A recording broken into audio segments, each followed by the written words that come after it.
Hi, I'm Danny Rampling, and you're listening to the House Culture Podcast. House Culture. Hello everybody and welcome to another episode of the House Culture Podcast, hosted by me, the managing editor at House Culture, Matt Rouse. As ever, I hope you're all managing to stay safe and sane. With things changing back and forth so rapidly at the moment, I hope we can cure some of that frustration you might be having by delivering some good vibes from the club directly into your lockdown life at home. If you're not familiar with house culture and what we stand for, we are a collective of house music fans who have come together through our mutual love of the beat to celebrate the spirit of house music. Instagram is our home at House Culture Net. That's where you can get up close and personal with us and like-minded individuals from across the world. And if you haven't been listening to our podcast series, where have you been? This second season has been our biggest yet, featuring interviews with legends such as Fatboy Slim, Tall Paul, Ashley Beadle, and the Ibizan icon and creative director at Pike's Hotel, Dawn Hindle.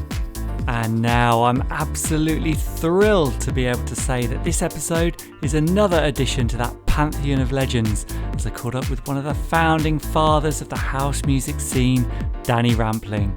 It's one of the first ones we've recorded during lockdown, so we have a lot to talk about, including his first impressions of Ibiza on that fateful trip back in 1987. It was a complete revelation, the way Alfredo weaved many textures of music together, from soul, funk, boogie, to hip-hop, to jazz, to Latin, to techno, to house, disco. Just such an eclectic mix of music, which we termed Balearic beats. And I returned and created a club called Shoom. The impact that his club night Shoom had on the partygoers of that era. It was also new, also fresh. It brought so many different people together. We created unity. There was a collective consciousness that swept through the UK and across the world, for that matter. How his passion for music still burns inside him. I'm immensely grateful that 30 odd years I'm here, still appreciated and still doing what I love. And that's not to be taken for granted for 1 minute, because when it is taken away, and I stepped away for it for 2 years, you never know what you've got until it's gone. Kind of that old saying. That is so true. And the importance of us all gathering as one on the dance floor. We all need to dance. It's important to dance, to release those positive, good endorphins. It's a primal need of most human beings, whatever age you are, to dance. So, are you ready? Get yourself set for a sermon from one of the house music gods. This is Danny Rampling. House Culture. Hi Danny, thanks for finding the time to sit down with us amongst all of the COVID campaigning you've been doing. It's massively appreciated. You are one of the originators of the house music scene in the UK and played a huge part in getting it to where it is today. We always want to start at the beginning of that journey and find out, can you talk to us about when you first discovered music growing up, and how did you understand the feelings that it gave you?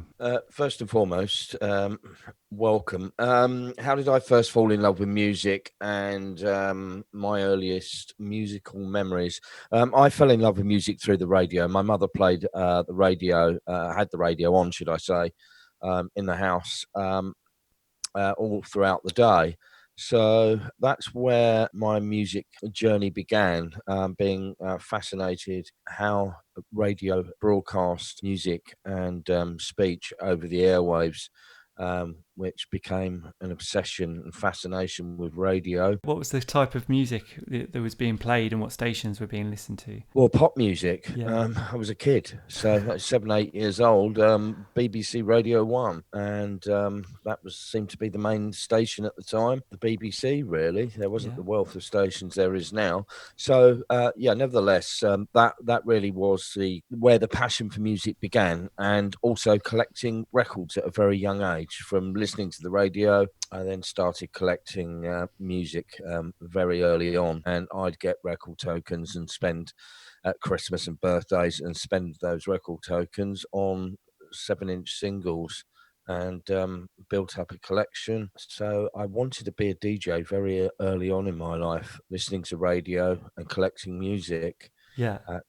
I didn't know how, when and where, but that seed was planted I really wanted to be on the radio, and many years later, I did become a leading DJ on BBC Radio 1 on a primetime show there. I stayed there for over 7 years on a Saturday night with the Love Groove Dance Party. So you had kind of a great record collection. Were you like, from other DJs that we've interviewed, there'd obviously be collectors and they would have this collection. They would be the go-to guy for like turn up at the party with their records. Was that what you were doing from a young age as well? Or was it all just kind of playing? Yeah, not from a very young age. I just collected all sorts of music. The first music I heard was rock and roll, Tamla Motown, pop music. Glam rock, all those things. It's a long while ago. That's playing at parties. Took a long time to achieve that, and that was into my 20s. That didn't happen in my it did happen in my teenage years, but what we know and love today, the landscape was very, very different back then.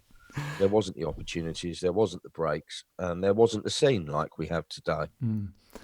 So your kind of first teenage experiences going out to nightclubs and things like that, what kind of music were you into during that period? In the 70s, disco was the sound, disco, reggae.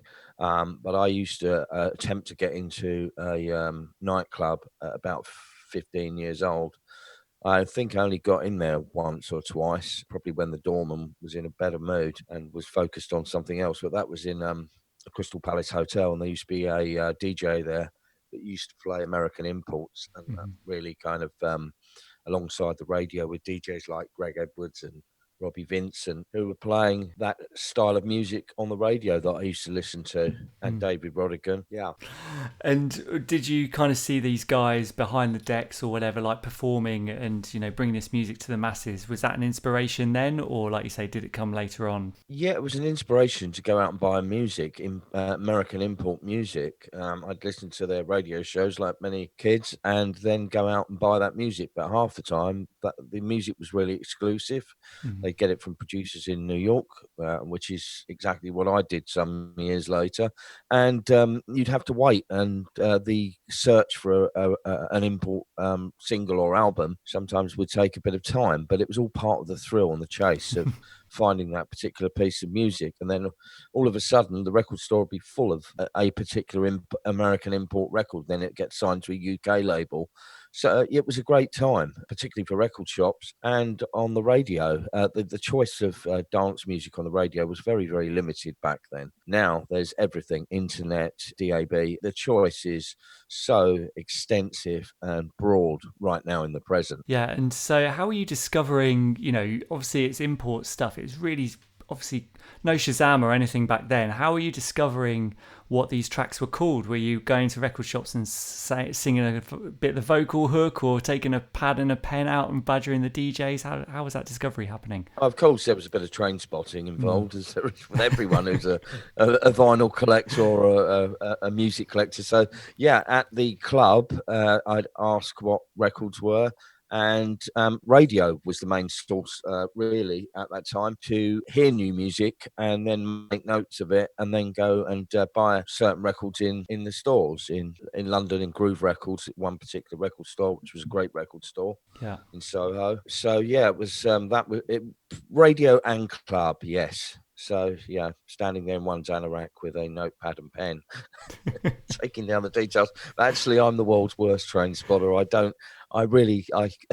I'm more visual. And the thing is with, kind of labels, catalogue numbers, some people were very meticulous and detailed in their knowledge of certain labels, and they know the catalogue number, the release date, and the producer, the engineer, the backing singers, the vocalist, all these things combined. But they're more analytical, and I'm one of the visual crowd of record buyers who, record sleeves, what that was immediately, particularly when you're in a dark club and looking at vinyl when I was playing vinyl, and putting fluorescent stickers on the covers to identify what they were in the dark. Yeah, I totally get that. I've no memory for names or anything like that. It's more around like what the label looked like or what the picture on the sleeve looked like to kind of try and dig those records out. I mean, you mentioned there like fluorescent labels and things like that on the sleeves. Is that how you kind of catalogue like different styles and like how much energy tracks had, or was it just a? I'll get one for you. Hold on. I just found this recently. You'll find this amusing. It's covered up and it's Italian rare record. It took me a year to find it. So, yes, this took 1 year to find for me. That must have hacked a few people off who were poking their head over the DJ booth. I can't remember what this track is actually called. I can't even remember what it's called. It could be Alexandra Robotnik, I have a feeling. It looks like that label. Yeah, I used to go to Italy and buy records and broke a lot of those records. I'd spend much time and money hunting through warehouses and Italian record stores and then bring back the tracks and play them at Shoom and cover them up. And that really was a kind of parallel what was going on with the Northern Soul scene, which I wasn't part of the Northern Soul DJ circuit, and I hadn't been to the Wigan Casino or any of those clubs.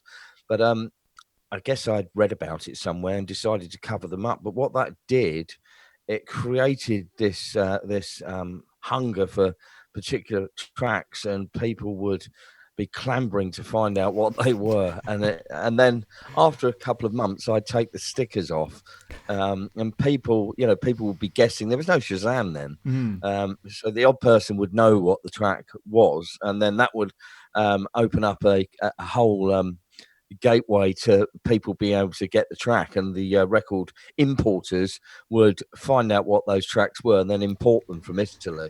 So it was great, but it was all part of the fun of it. It was a thrill to chase pieces of music, which still goes on today with limited vinyl, which is healthy. It's a great thing. That scarcity of music and the unknown, and chasing a piece of music. There are some tracks that take years to find, and then those gold nuggets are found or purchased and treasured. I think that approach it really made people value music more as well. Now I think digitally a lot of music is so transient and so turn the page after a couple of plays and it's on to the next track.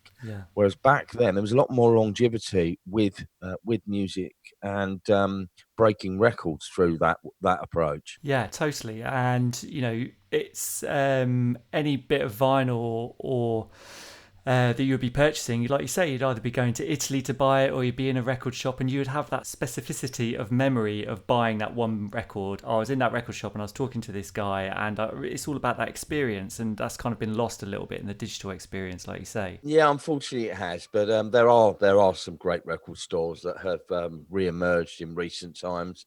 And the sales of vinyl are increasing, and the renaissance of vinyl is increasing year on year.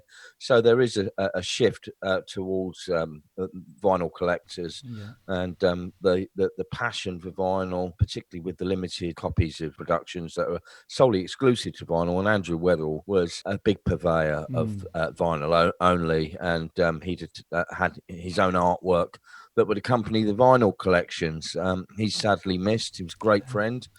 Justin Robertson does that also. And a lot of producers do now. So just pressing 250, 500 copies, and that's it of that particular track, which creates a rare groove, which Norman Jay was the figurehead in that scene and movement. Yeah, and to have it on vinyl now is seen as, the ultimate. You are up there in terms of the DJ league to have something on vinyl now, rather than just downloading it and getting a copy of it. It might be the same thing, but if you've got the physical copy of it, that's seen as real currency. Sven Vath, he's kind of the leading DJ in Germany. A legend. He still plays vinyl only sets. That's his approach. He hasn't gone down the digital route. But I find also what I do find frustrating is some of those vinyl tracks. You want them, and I don't play vinyl out in clubs anymore. So, and you can't find them digitally. So it's quite frustrating in that respect. Yeah, or you've got it on vinyl, but you just want to extend that little section to give yourself a good intro or outro. And actually, no, you've just got to be creative with how it was originally pressed. And those boundaries often create the best kind of creativity, I think. Yeah. Rather than having all options available to you all the time. I mean, so you're obviously collecting vinyl, and I want to kind of lead up to that fateful Ibiza trip, obviously in '87. Were you into a scene beforehand that took you to Ibiza, or was it just an offhand thing that sounds like a good place to go, or how did it all kind of come about? I mean, it's a lifetime ago, Matt, really. It's so long ago. It's so long ago, but the memories are like yesterday, and Great. I'll treasure them forevermore, as most people will who were part of that early scene and out there in Ibiza. Before pre-Ibiza, I was into the soul scene, Case the Weekenders, and Nicky Holloway. I was his assistant, where I learned a lot about DJing, and he was a leading London promoter at the time and in the southeast. He did lots of events, lots of warehouse parties and parties at London Zoo and the Science Museum, you name it. He did a party there, Nicky, at the time. So I learned a lot from Nicky. Yeah. But that was the scene I was on, and we'd go to Dirtbox warehouse parties and Shake and Finger Pop, and the meltdown parties with Jonathan Moore, and Matt Black, who later became Cold Cuts. They used to hold parties on the river, on the south side of the river, when the London development hadn't even began then, at that point in the 80s. So it was lots of rundown warehouses, and that was an epicenter of warehouse parties down there on the South Bank in SE1, in Rotherhithe, and those spice warehouses. Mm-hmm. That was a big place to go to warehouse parties at that time. So that was really the background before going to Ibiza. And I read a feature by Cheryl Garrett in the Face. It was only a small feature about this DJ Alfredo playing in Amnesia in the open air and after hours club, and that was it really. I came back from America, where I'd been for a year, and it was Paul Oakenfold's birthday, so we all took a flight over to Ibiza in August of that year in '87. Mm-hmm. And it was a complete revelation. The way Alfredo weaved many textures of music together, from soul, funk, boogie to hip hop to jazz to Latin to techno to house, disco. Just such an eclectic mix of music, which we termed Balearic beats, particularly the indie stuff that he used to play, and industrial sounds as well. So it was a real melting pot of music, but he had his own particular style of playing that music and making it all work together, which was really impressive, and it inspired us all, just the same way as Larry Levan and Frankie Knuckles inspired a generation of DJs in America, and Ron Hardy at the warehouse in Chicago back then in the late 70s and 80s, more so the 80s. And that's really what, for me personally, that's where the stage was set. I'd been aspiring to get onto the club circuit, but as I said earlier, it really was quite a closed shop. Even though I was on Kiss FM, the pirate station at the time, I hadn't found my true identity musically. I was playing independent soul music, hip hop, black music, all kinds of stuff, prelude and garage sounds. But it was that trip which really solidified everything for my own vision of what I wanted to achieve, and it just came together there. It was a revelation for all of us, and I returned and created a club called Shoom in a basement in Frail Street, SE1 in London, which was in a gym. It was a gym during the week.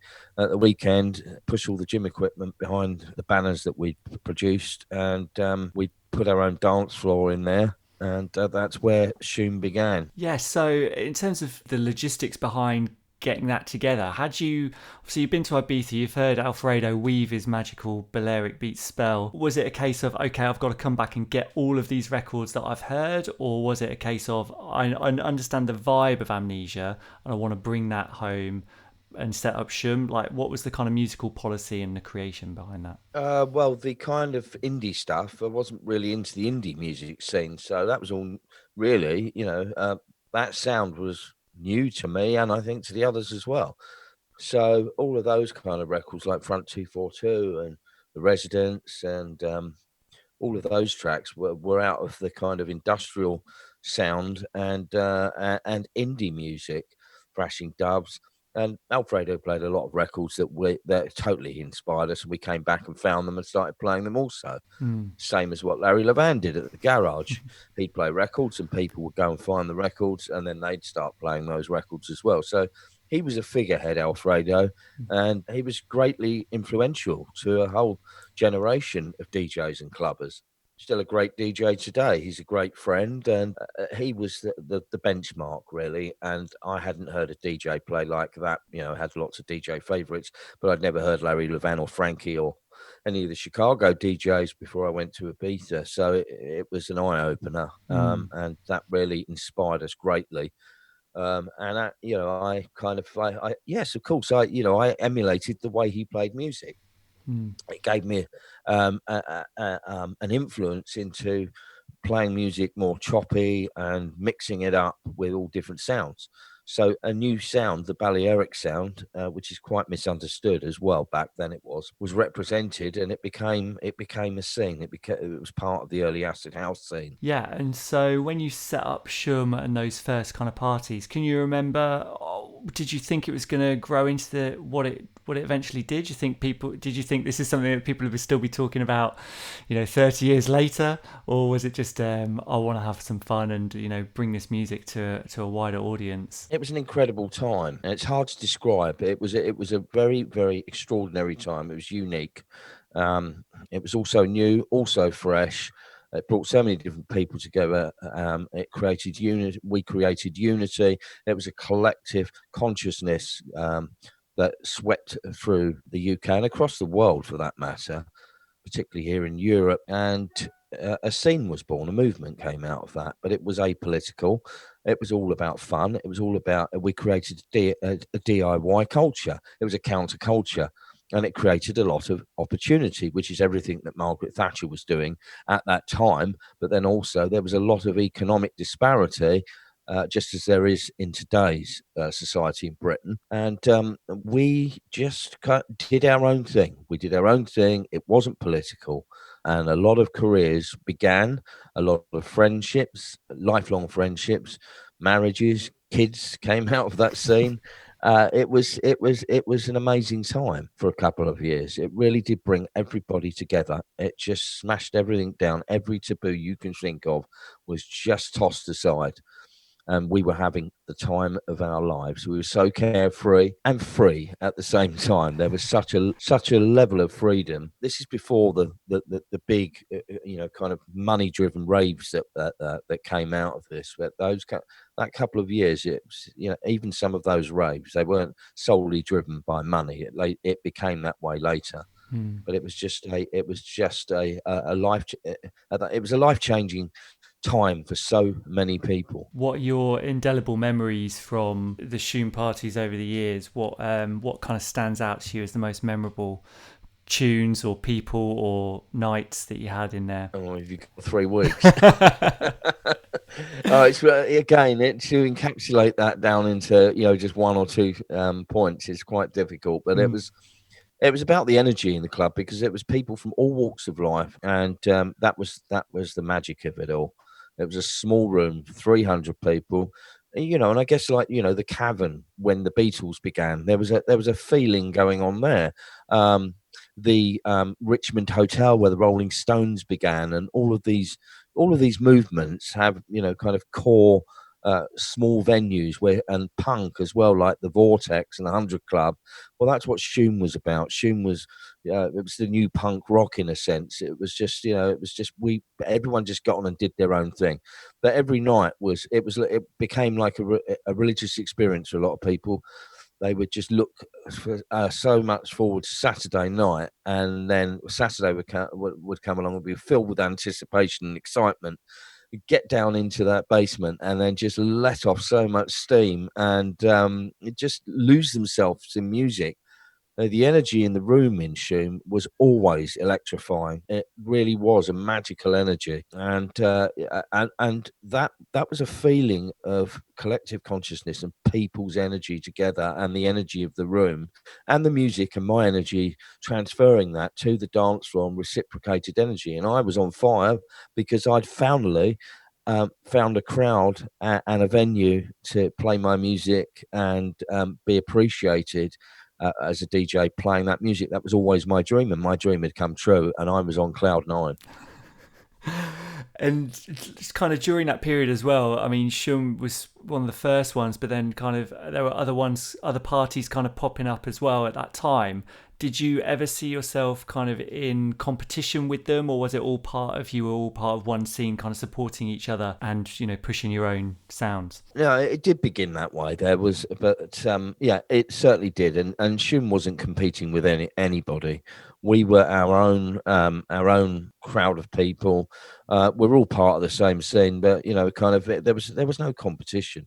We weren't competing against another club. You had Future with Paul Oakenfold, but later became bigger Spectrum, a much bigger club. You had Black Market from Rennie Gelston at the WAG. You had Love at the WAG, which followed Black Market. Hedonism was a great warehouse party in Wembley, very underground warehouse party. You had Clink Street, but I mean there were a little bit of rivalry with some people, but they clearly didn't get the actual ethos and feeling of the scene. But it was a minority, really. It really was. Everyone was just together. It was like you'd see someone in kind of baggy clothes or fluoro clothes and smiley t-shirts, and you knew they were part of your tribe. It had a look, the whole scene, just like the 60s did, with mods and hippies and rockers and punks. There was an identity. There was a fashion around it as well, so people identified with their fellow tribe members. And did you, what was it like when you went back out to Ibiza, I suppose? And did you explain to Alfredo the inspiration he had given you? How did that happen? And were you still continuing to visit Ibiza kind of regularly after Shoom had been set up? It was bloody marvellous. All joking aside, in '87, I didn't know Alfredo. I said hello to him, but I didn't really have a conversation with him.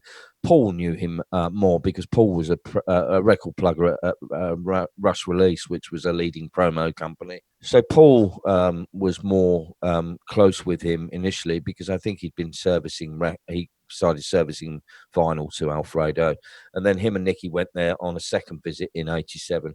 But everything really took off in about February '88. It really did start to gather massive momentum in that early part of '88, which then became the Summer of Love. So the opening of Amnesia that year was incredible. It really was. And we were all there for that. A lot of the Shoom crowd were there. Everyone was there. It really was an incredible. I think that was in June. It may have been in June or. Yeah, I think it was in early June. That was the opening of Amnesia. Okay. And everyone talks about that party and how incredible that was, because we've been building up. We've taken a lot of inspiration from Ibiza and sprinkled all that Ibiza magic into London without the kind of sunshine and the palm trees and the open air. So we adapted it into the London model. And when we got out there the following summer, it was the Summer of Love, and the scene had then developed in that summer.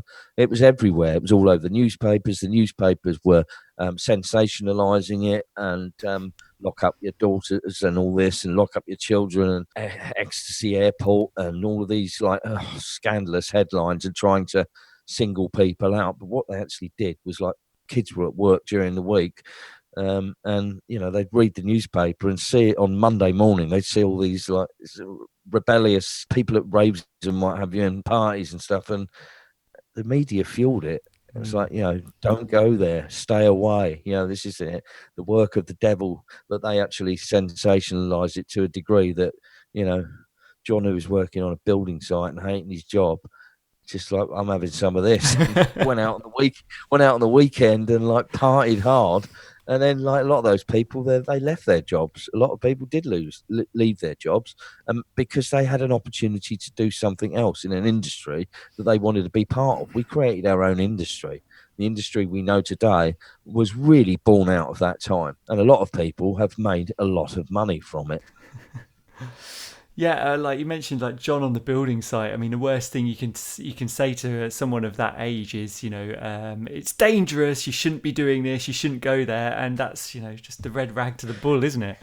Oh, absolutely. And maybe they did it intentionally, but it was, kind of, where are your children, at the weekend? Are they at these raves and unlicensed events and parties? But, it was that kind of rebellious nature. And the pubs started to empty out. People didn't want to go to the pub. They wanted to get out there and dance with thousands of other people, whether it was in, kind of the early clubs or out in fields in raves. And that was it. The scene was born.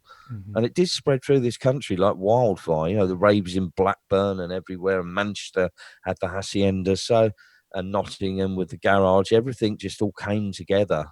Scotland with street rave. It was an incredible time and an incredible feeling within youth culture. We changed so much. And did you realise at that time that you'd been part of the spark that set that fire ablaze? Were you kind of proud at that time, or was it just something that was just happening? No, it wasn't something that just happening.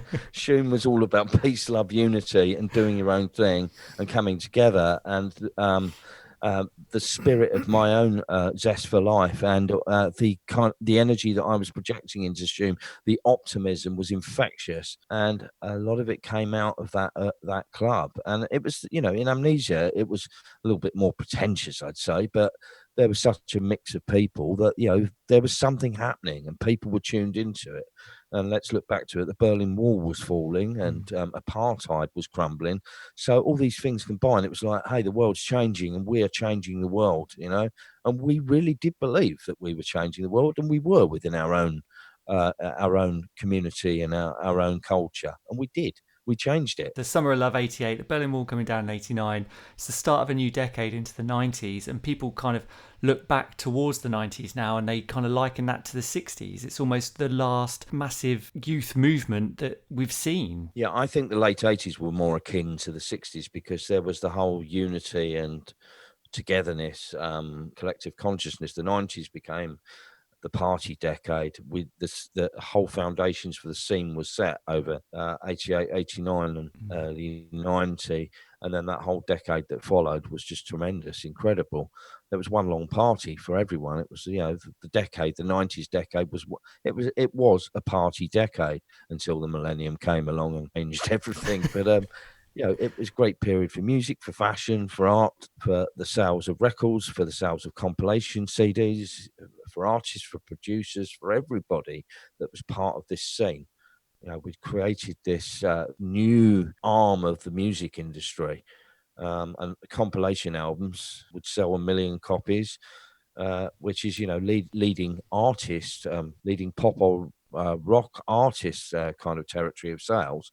But the compilation albums came out of the early mixtape business, where people would just record sets and then there'd be distributors and they'd sell them for £5 each at Camden Market and Notting Hill, Ladbroke Grove, and all over the country for that matter. People would be selling like bootleg tapes, and that's how that industry began. The compilation market began out of those early bootleg tapes. Yeah, to have some of those tapes now, or to have something even to play them on. When I discover a tape in my house now, I've got nothing to play it on. Well, that's exactly it. And I need to get a new cassette deck because I've got hundreds of tapes here that I need to copy over. Yeah, and I'm going to get them up on my Mixcloud page, on the Mixcloud Select site part of the page. So a lot of work's going to go into the copying of them, and there's a huge library of rare tapes. There is an original Shoom recording from Shoom on the Farm that's up on my Mixcloud page.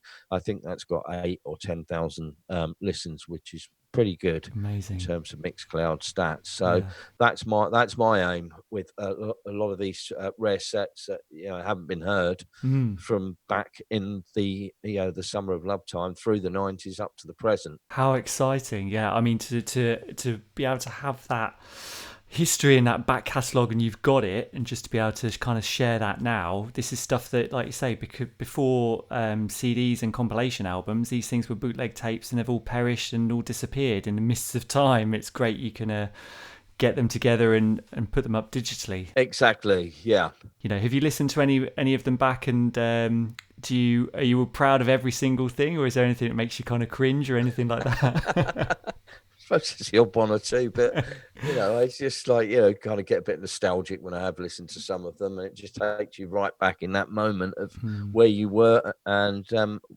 when that was, and kind of that's the magic of it. And I'm a collector. I collect, I've hoarded cassettes and vinyl and memorabilia, books.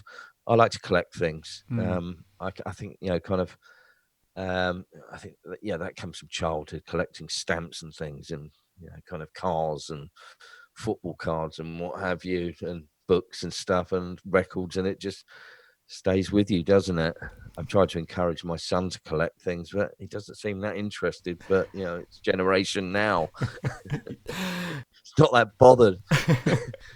You collect things, they become more valuable over time. And I was trying to get this message across to him, and it's treasure. It's not treasure to everybody. No, it's a much more disposable kind of culture now, really, isn't it? Yeah, you mentioned the 90s kind of being a like party decade, and like you obviously participated in that with your Love Groove dance party on BBC Radio 1, moving from Kiss. Was it 94 that you moved over from Kiss? Yeah, I think it was about 94. Well, I was on Kiss FM when it became a legal station. Yeah. I held a Saturday night show there. I started on Kiss FM as a late night Tuesday night, Wednesday morning show at 2 in the morning. And then I'd get the night bus home, sleep for an hour, and then go on to work at 7:30 in the morning. Oh my God. But hey, that's how much I wanted to be a radio DJ. So it was like, it's only Tuesday night, but it was a foot in the door. And it served me well. And I thank Gordon Mack from Kiss FM, and he's now the director of My Soul Radio. I'm forever grateful for Gordon recognizing that talent, and Gordon is great at recognizing talent and giving them a platform. And we celebrate that because he's a great personality and a great man, and has really platformed so many of the DJ and radio legends and stars that we know today. Many of them have come through Gordon Mack's radio stations. And so you started on Kiss when it was an illegal station as well. So what was that like? Were there any really sketchy moments? Did you feel like you were completely anti-establishment and you were locked up in a tower block somewhere broadcasting, or how was that? No, it wasn't. Kiss was really, it wasn't one of the bandit pirate stations. There were a few about. There were 2 or 3 radio stations at that time, and there was no output apart from a couple of dance shows on the BBC. One on the BBC with Jeff Young and Robbie Vincent and Greg Edwards on Capital. So there wasn't much in terms of dance music output. So the pirate radio, it expanded through that period because that's what people wanted to listen to on the radio. And Kiss was not anti-establishment, that's for sure, because Kiss ran their station in a very responsible way. They wouldn't go breaking into somewhere and then kind of be at war with other pirate stations, which did go on at the time. And there was the odd occasion where the DTI are going to raid the station, but they'd actually tip Kiss off to say, we're going to take you off air. So they would never kind of arrest any DJs, which did happen at the time. There was a real cat and mouse thing going on, but Gordon ran a responsible station with Tosca Jackson, and it was off air now and then when they remove the aerial from high points in London. The aerials would all be removed, and then the station would go off air for a little bit, and then get some more money together and put another aerial up. So it was that was the kind of the game that was going on at the time with the DTI at the time, and it was all part of the fun of it. There was. It was rebellious, and it was a platform for great music, and that was what it was all about. Yeah, I mean, it's a massive thing to actually get the license and, to, like you said, all of the talent that was pulled within KISS at that time and has gone through KISS to give a platform to all of that talent is amazing. You look at, you do some research on the station even before it became legal, the laundry list of well-known names that have all participated in that success. It's incredible. Oh, it is, yeah. And there's MBEs with is there four? I think four former DJs of Kiss have got MBEs, Yeah. and yeah, Kiss was a pirate for many years, and then it had to come off of the airwaves for 1 year before it could broadcast on a legal FM bandwidth, and a year was taken out. So all the DJs agreed not to go to any other radio stations and take a year off of the radio while they prepared everything and got all of the everything in place, ready to go live and legal. That shows a lot of faith as well in the station that you would all make that choice as well, not to go elsewhere while that 12-month period went on. Yeah, and everyone wanted to be on the radio playing music, but everybody was loyal to Kiss and to Gordon. And that's what happened. So when Kiss came back on the air, everybody was still there that had been there previously under the pirate flag. Yeah, and when you eventually did make that move over to BBC Radio 1, the BBC, it's this huge national, well-respected organ. Did you feel that this was the establishment giving approval for this sound, this dance music sound that might not have had much coverage? Like you said before, there were only a couple of dance shows or whatever before. Did you feel like this was the approval and you were the figurehead of that? Well, the BBC didn't like acid house, that's for sure, and the rave scene.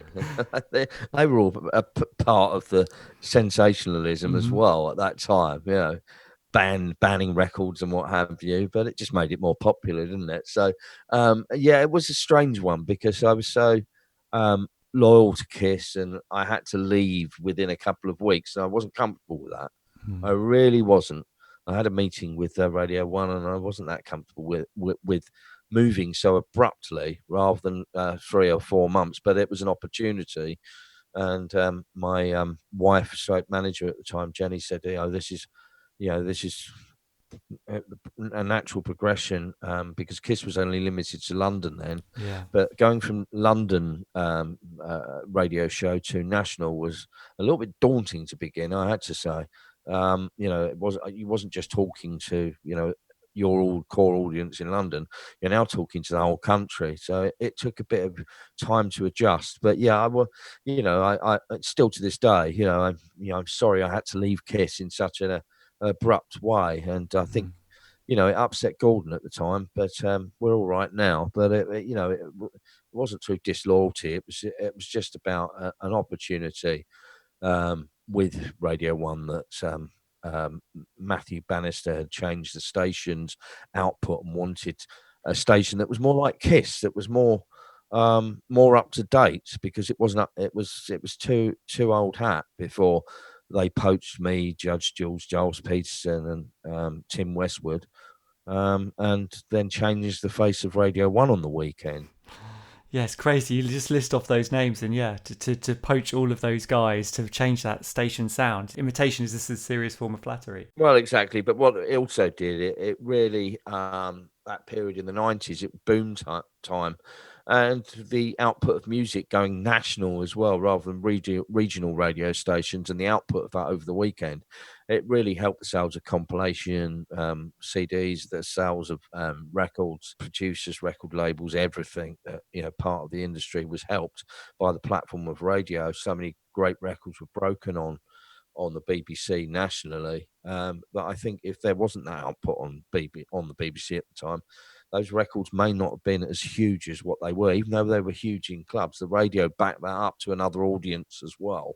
And people were buying music, whether they went to a club or not, they were buying music throughout the 90s. It was a great time for the sales of music. Yeah, and it was even better for Ibiza in a way that that BBC dance music project then went over to start doing the kind of weekenders on the island. And did that realization suddenly think like, wow, this is this is down to me almost in a way. Did that feeling come across? Yeah, in a sense, I was never comfortable with those Radio 1 weekenders, I had to say. It felt a bit like the Radio 1 roadshow that I'd been to as a kid in like Bognor Regis with like their star leading DJs. I think that's what kind of got in the way with me at times. I was just like, God, this is a bit like the Radio 1 roadshow in like kind of Bognor. More palm trees and a lot of sunsets. people. Well, a lot of, yeah, no, exactly. But a lot of people loved it. And the first one I did behind closed doors. Just didn't want to stand in front of the audience, like, kind of on the mic. I was all right in the radio studio, but I just didn't fancy standing there and being the compere. And it took a bit of time to get used to that. So eventually I was kind of like standing in front of the audience. But I think for me, one of them was when we did Pasha.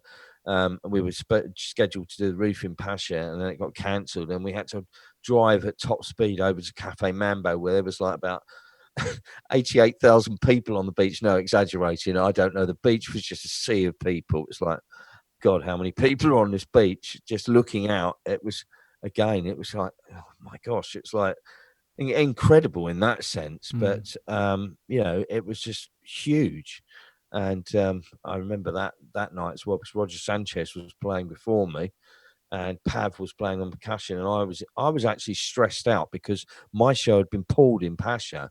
So last minute, I got to get over there. So I haven't had any time to set up, just straight in, kind of on the decks presenting a radio show to thousands of people on the beach. That was hard work. I think that was that was a very difficult show, I have to say, because of the stress of the other show being pulled. And do nerves and stress still kind of play a part when you're playing live now, or are you just a complete seasoned professional and it's just all very easy? Sometimes stress is unavoidable, but let's just say there's a technical glitch when you're halfway through a set. You can't get stressed out about it. And it's something I've learned over the years. I mean, younger years might have had a few stressful moments, but it's something you like learn to adapt with, and you just keep your cool. It might be a few seconds, or it could be a couple of minutes, but keep your cool, and that the music will be restored.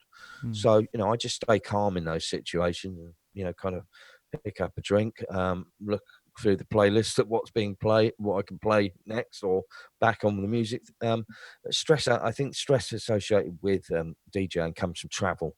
That can put a lot of pressure on, particularly when flights are late or delayed and so on. But getting nervous before an event, some events, yeah, but generally, I think everyone has a little bit of kind of butterflies and kind of anticipation. It's natural, but I don't get like kind of give me a tranquilizer to calm my nerves. I played at Shoom in Brixton. We did a very large event there within the city live. When was that? That was in November 2019. It was an incredible party, sold out. But I didn't want to go out into the audience because lots of friends and everything, and it can kind of get overwhelming. So I just went and sat in the dressing room upstairs for about 90 minutes, even though I was hosting the event, because I wanted to just solely center my energy, not have any distractions, just sit in a quiet place before I went out and played that set. And I played a really, really great set.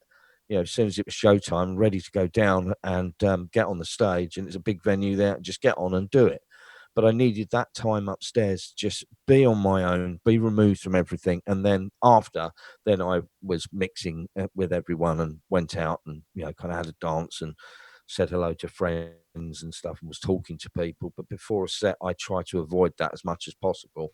Yeah. And I think a lot of DJs do, it's just, and the same as musicians, you don't want to be having like a party around you when you're going out there to provide the soundtrack to that. That's just my own point of view and how I have learned to just produce better sets and be totally calm and focused on the set at hand.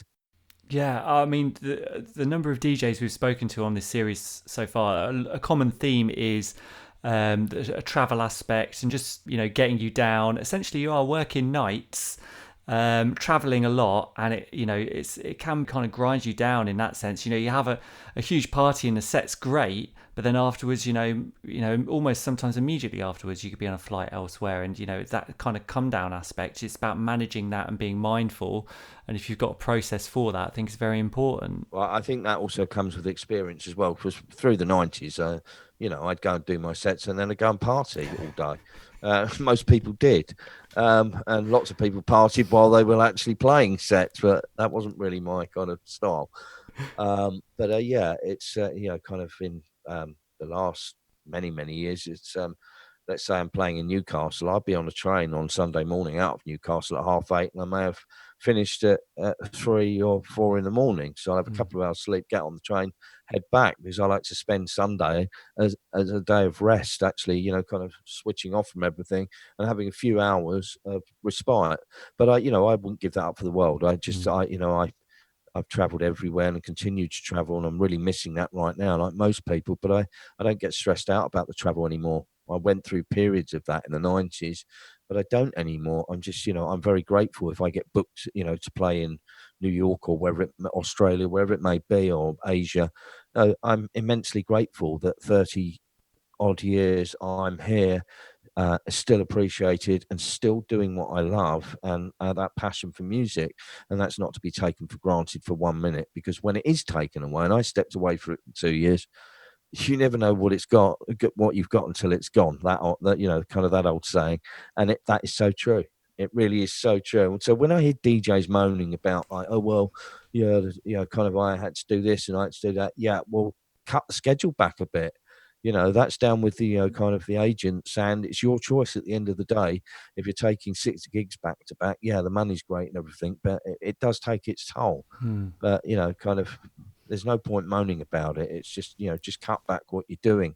It's not going to go away. You're good at what you do, and it's not like you're here today and gone tomorrow. I think that's the fear with a lot of people as well. But right now, we're all missing this industry, and we're going out clubbing, celebrating life, playing music, missing it terribly. Yeah, and we can talk about we're obviously kind of in the lockdown period right now. It's kind of coming towards the end, but businesses are opening up. But things like nightclubs and that nighttime industry, they still closed. And you've got all of not only the DJs, not only the clubs and the festivals, but everything that's kind of in a domino effect in and around all of those events. And absolutely, yeah, I mean, and the government have been they haven't really been overt in what they're going to be doing with funding specifically about that sector of the economy. And you've been doing some great work with Let Us Dance and Forgotten Limited. I just want to get your feelings on how important it is. Do you think that these things survived after this period? Well, and Save Nightlife I campaign for also, and it's important to campaign because we've slipped through the cracks. Everything closed down in March, and it's been really challenging for many people. We don't have the advantage of being at home, getting on with DIY, drinking, kind of beer and having barbecues in the garden, and like having a bit of an extended break and catching up on all those things. It's been bloody tough for a lot of people in this industry and the supporting industries in the nighttime economy. And the recent arts and culture funding package is not incorporating the nightclub sector and the festival sector, which is £66 billion contribution to the UK economy annually, and 3 million people employed. And right now, many people are unemployed, including myself right now. And that's why I rigorously campaign for these campaigns, because we don't have any meaningful support. We do not have an end date in sight, which is very, very unsettling and uncertain for so many people, and so many businesses that have been built up over years, and not turning huge profits, but kind of people's passion and their lives that have gone into businesses and venues and festivals, and the investment they make year on year to business, and for people to enjoy entertainment and going out and dancing and listening to music. All of these things considered, and bars and restaurants that have music in, and whether that be live music or DJs, all of these things, we can't dance at the moment. It's ludicrous. This like block on dancing, what is that all about? Yeah. Okay, yeah, there are restrictions, there's health and safety compliance, come on, we all need to dance. It's important to dance, to release those positive, good endorphins. It's a primal need of most human beings, whatever age you are, to dance, and we are missing that, and it's causing a lot of anxiety for people. Mental health statistics are rising. It's a challenge day to day for a lot of people.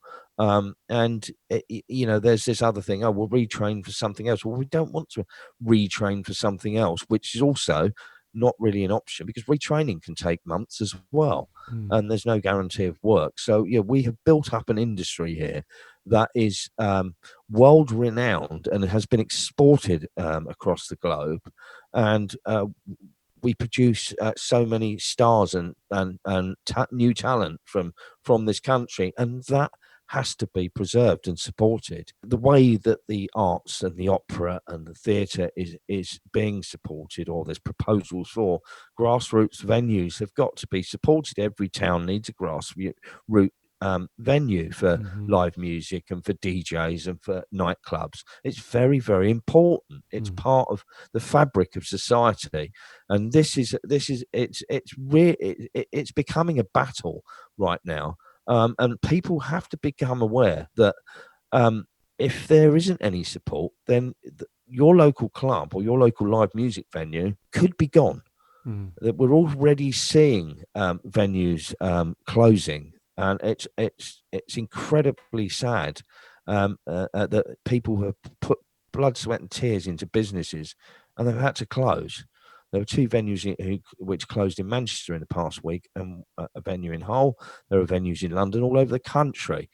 And this has got to be stopped. It's, that we have to get support for our industry, and anybody who likes going out listening to live music or dancing to DJs, you've got to support these campaigns as well, because your entertainment and your leisure time is going to be impacted, and your local club, your local place where you see bands, it very well could not be there if there is no affirmative government support and action that is put in place with immediate effect. It's a very precarious position the industry is in right now, and it's important that we support the campaigns. Forgotten Limited is for freelancers in the creative industries, across the creative industries, and small limited company directors who do not qualify for any meaningful government support, cannot get bounce back loans. They're not in the furlough position. So those people are the backbone of the creative industries and the music industry. The nighttime economy is the campaign for the nighttime economy, and festivals, clubs, theatre, hospitality, save nightlife is a very important campaign also. And a new campaign has been launched on the 26th of July, which is called Let Us Dance. And this can be found on the ntia.co.uk website. And this needs support across the whole of the industry, from the established artists and seasoned clubbers to the new generation, to the new talent, to new venue owners, to existing venue. Everybody who works in this industry needs to support this campaign, the Let Us Dance campaign. It's hashtag Let Us Dance. Please get involved. Write to your MP. It's very important that you write to your local MP. There's a letter template. You don't have to write your own letter. It's on the site at NTIA. It takes 2 minutes to send that to your MP. The more letters that go through to MPs, the more pressure is put upon the MPs, then that will be discussed in Parliament. And we need to apply that pressure right now, because our industry is in grave danger, and our scene of not returning to what it ever was. And we have spent years of passion building up this incredible music scene that we have here in the UK. And please support those campaigns. Very, very, very important. Amazing call to arms. I love it. And yeah, we'll definitely be promoting all of those things on our Instagram feed and supporting that as well, and making sure that our audience are aware of all of that. No problem. And I mean, during this period, like some of that, businesses have kind of tried to pivot a little and maybe been doing things, moving things online, and people are still having access to kind of DJs and music, and I'm thinking of Defected Virtual Festival and those types of things. What are your thoughts on kind of doing things virtually? Have you enjoyed anything that you've done, or is it just a means to an end and just to keep people dancing in their living rooms? Well, I wasn't able to contribute to any live streams when it was in the full quarantining. I don't like to use that other word. When we couldn't go out anywhere, and when it was very restrictive. So I have done a couple of live streams, and yeah, they were okay. One was a transatlantic Atlantic age thing as well. I was playing a set, and a 15-year-old hip-hop DJ from Atlanta was playing the set on the same live stream, which is really cool because it brought a lot of people together from all walks and ages of life, from the US and from the UK as well. People were on a Zoom live stream, so that was cool. But the future isn't with live streaming. Yes, it's part of it. We need to get back out, and we need to be able to go out and enjoy concerts and festivals and club nights again. That is the essence of it all. Everyone's tried to adapt somehow, some way. Defected are a leading company, so they have a massive fan base. They have a massive streaming fan base as well. So as a company, and the records they release, they're a very strong company, but not all companies are like Defected, and don't have that massive fan base that they have. So they've done a lot of good things for charity, and a lot of the live streams have. But at the end of the day, also, people do need to make a living. People who are on universal credit, for example, £410 a month, that doesn't even pay people's bills. So people in the industry have got to start making a living. Village Underground, for example, in London, leading London club in Shoreditch, they've adapted, and they've turned the club as a temporary measure into a bicycle storage. It's just adapting to get some revenues to help the overheads and the cost of the building. And hopefully that club will reopen and get back to its former glory. But yeah, it's just an example of how people have had to adapt. And I just pray that we do not lose all these great clubs that we support, and they support us as DJs, as clubbers. They're places where we go out clubbing, dancing, and having a great time and meeting new friends.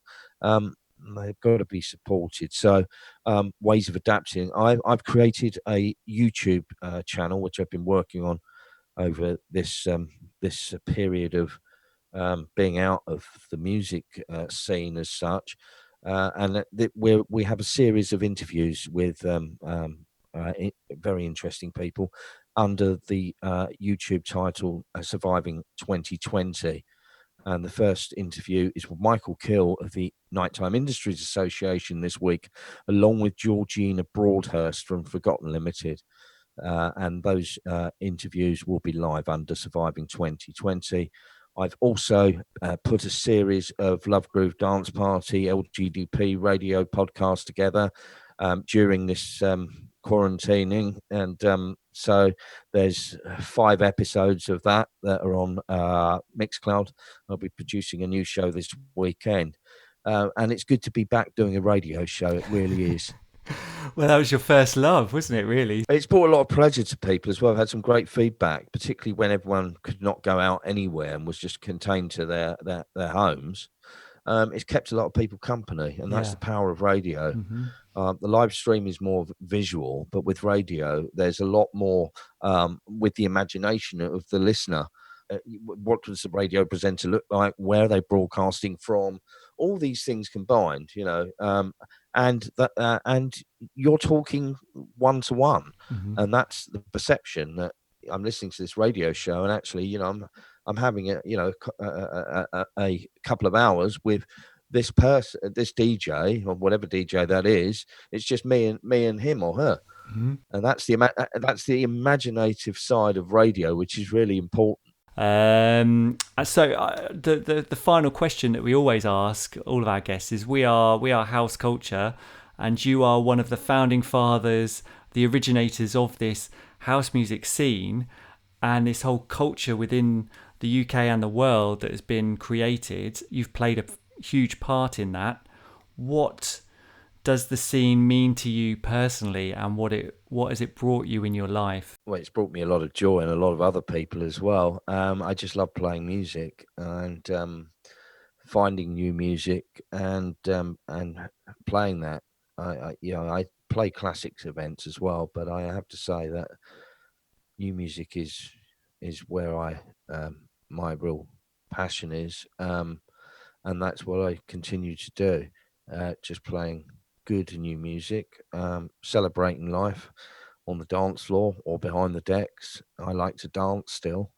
I don't get the opportunity as much as I used to go out and get on the floor, but yeah, I'm still, I still get out there and have a dance as well. It's important, and to listen to other people playing. But I'm eternally proud that in the whole sequence of the events of the development of house music and the electronic music scene, that role that I played back then in the inception years here in the UK, and today I'm equally as passionate about the music and the scene, and long may that continue. Perfect. That's the great place to end on, I think. Yeah, well, I've enjoyed being with you. It's been a great interview, and love the questions. And I think you've got the best out of me this morning, considering the circumstances. House culture. How awesome was that? One of the original originators of house music in the UK and the world, right here on the House Culture podcast. I want to personally thank Danny for not only taking part, but for putting up with my incessant badgering for an interview. We got there in the end. Not even a worldwide pandemic was going to stop us. And I hope you enjoyed listening and learning about Mr Rampling's journey through the dance music scene. You also heard Danny mention Gordon Mack, the founder of Kiss FM, when he was talking about his early days on pirate radio. And if you want to hear Gordon's story about the creation of that particular brand, you can listen to our interview with the man himself in our first series of podcasts. It's also not often we get these released so quickly. This one was only recorded the other week. However, as you heard, there is some urgent business for us all to attend to in terms of helping out artists, venues, staff and employees. If you're listening to this podcast, you most definitely participate in activities that are going to be directly affected by the pandemic. And we all need to take immediate action in order for these venues and DJs to still be there for us once this is all over. Like Danny said, follow the hashtag #LetUsDance, go to the Nighttime Industries Association website at ntia.co.uk for more info, and write to your local MP asking them to support the nighttime economy. Without it, dance floors will die. But if you want to provide some tunage for your own private dance floor, you can check out our playlist on Spotify. Just search for House Culture Perfect Playlist, and there you'll find a whole smorgasbord of sounds chosen by all of our podcast guests that cover every aspect of dance music. Now, we didn't get time in our chat to go through Danny's submissions, however I have them here, and he has chosen. For his catalyst, Let the Music Use You by the Night Writers, an epic Frankie Knuckles production that was also a catalyst for Smokin' Joe. His floor filler is the stunning Colch remix of Frankie Knuckles' Your Love, featuring the vocals of Jamie Principle and the instrumentation of the Heritage Orchestra, conducted by Jules Buckley. His Sunsetter is his production alongside Balearic legend Phil Myson's alter ego Cantoma. It's called Claudio's Theme and it's an absolute stunner. If you haven't heard any of Phil Myson's Cantoma stuff, get yourself down that rabbit hole ASAP. Danny's Tearjerker is a track that has also been favourited by Tall Paul. It's another production from the godfather of house music, Frankie Knuckles. It's his track, The Whistle Song. And for his final track, the one Danny wants to send you all home humming, is the brutally beautiful Alberto Ruiz 80 Monster remix of Solstice by Monica Cruz meets Pig and Dan. Once you've tucked into all of those tunes, please help support the House Culture podcast by loving, liking, tweeting, sharing and rating or reviewing us on Apple. This last bit is really important. It does make a difference. If you say something really nice, we'll give you a mention on the next episode. Which is why this time around I'm giving a shout out to the person who reviewed us on Apple, goes by the name of The Gloon. I just listened to our interview with Norman Cook, thought it was a great natural conversation with some great insights into why Norman became such an icon. Thanks for taking the time to put that in writing to us, and I hope you're enjoying listening to the other icons within our back catalogue of episodes, including this one. And finally, don't forget, if you want to get in touch with me, Matt Rouse, you can contact me directly on Instagram at DJ Matt Rouse. Thanks for listening, stay safe, and see you next time. House culture.